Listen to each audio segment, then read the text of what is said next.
नमस्कार दर्शक बंधु, आज दिनटी आपण मंगलमय हो से महाप्रभु चरण में एतिकी कामना।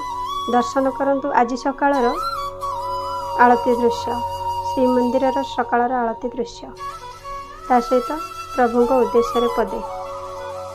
आज आश्विन मास कृष्ण पक्ष त्रयोदशी सकाळ पवन पहड़ फिटा सकाळ आलती दर्शन करंतु। अंतर जातना जानती बोली से नाम तांक अंतर्यामी,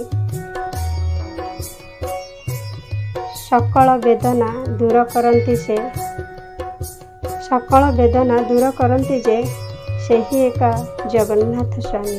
जय जगन्नाथ स्वामी।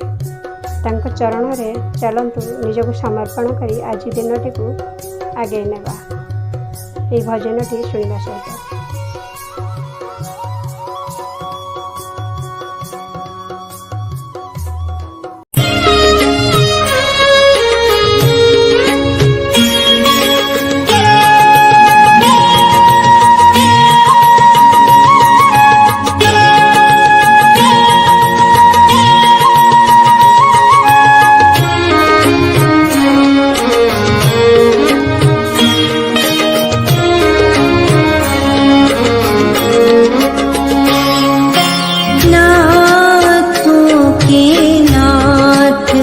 दीनानाथ सो जगन्नाथ।